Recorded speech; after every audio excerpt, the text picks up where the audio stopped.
Welcome, my fellow veterinary colleagues and those working in the animal care world.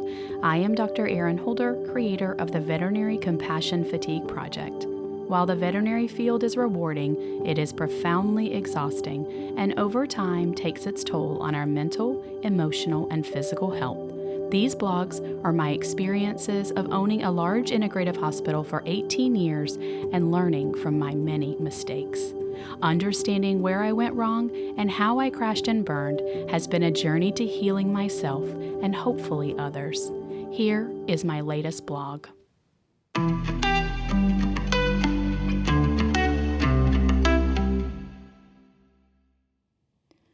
Wake up, silly. Yesterday morning, I got one of the most wonderful phone calls I could ever hope for. My dearest friend called me to tell me about her recent transformation. She excitedly talked, and I happily listened. She had met someone that she felt a powerful, deep, spiritual connection to. Now, my dear friend has a heart of gold. However, she likes to keep it hidden and protected. She carefully constructed thick walls of protection around her ego during her youth. They were fully intact when I met her. I am a hugger, and I love to hug because it is pressing my heart to another's. I would always hug her, and underneath my arm she would tense up slightly and do her best to pat my back. She only barely tolerated this nonsense. She knew it, I knew it, and we laughed about it. We worked alongside each other for years without ever knowing one another. In my last year of practice, we decided to take a road trip to a conference. Each of us were secretly concerned that we had nothing to talk about and it would be an uncomfortable and painful junket. As the road trip drew near, my anxiety mounted. Finally, it was time to swing by her house and pick her up. 30 seconds into the trip, we were chatting like long-lost friends. We talked nonstop until the moment I dropped her off, back at her house, days later. And a few hours after that, I missed her. That conference was the beginning of a beautiful friendship. When I sold the practice, moved across the world, and began my exploration of compassion fatigue, she journeyed with me in spirit. And when I began my teacher training for meditation, you can imagine that I volunteered her to be my first student so I could gain experience for certification. She obliged, and I set about to teach this little jumping bean how to be still and meditate. The reality for non-meditators and driven humans, much like most veterinarians I know, is to be still for even a small period of time is next to impossible. The thought of quieting the mind and turning inward seems like a waste. We could be using that precious time to put dinner on the table, help kids with homework, get them to bed, and then have a small piece left over for our partner or ourselves. After such a long day, we don't want to think. So we click on our cell phones and get lost in the media world, with each scroll likely eliciting some kind of emotion: anger, happiness, fear, frustration, envy, but never peace. This is how we choose to spend our downtime? We sleepwalk through life. We get stuck in the rut of making the same decisions each day, reacting the same to each scenario, choosing the same partners over and over, and we wonder why nothing in life is changing. We are able to pinpoint things outside of ourselves that if they would just change, our lives would be better, easier. Our brain convinces us that we are a victim of our circumstances and our environment. While there are many in this world that are truly victims of their circumstances and environment, for the purpose of this blog, I speak only to the ones that can make a change to change their lives. But how do we wake up? How do we stop sleepwalking through life before decades have flown by? The answer is way more simple than you can imagine. We cannot dream the life we truly want or set intentions to get this life without knowing who we are. And only in the quiet and only in the peace do we discover ourselves. Once we know who we are, the path clears and the world shifts to create a space of infinite possibilities. It is hopeless for this shift to occur when we are so protective over our own egos that we shut off everything else. We are so afraid to get hurt that we build these imaginary walls to keep ourselves safe, and in the end, we shut our hearts off. The possibilities for our life dwindles to the same sleepwalking state we are currently in.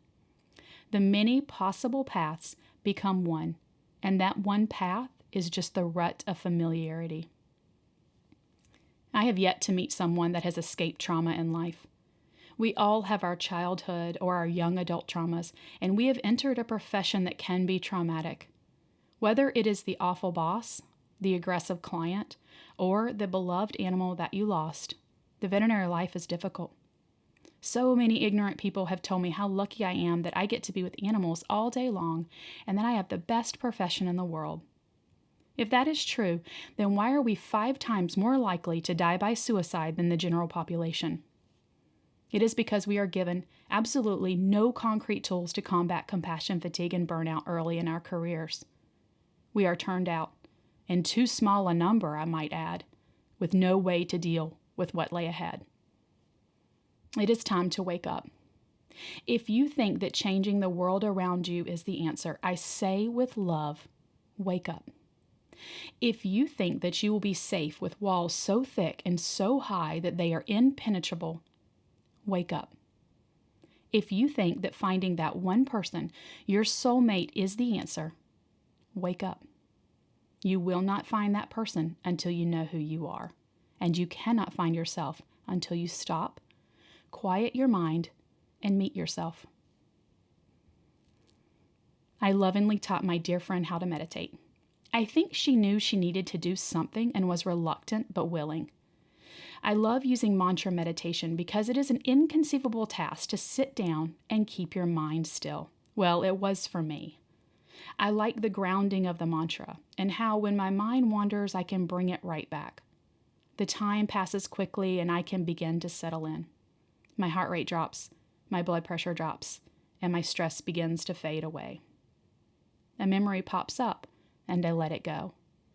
A thought enters my mind and I just let it go.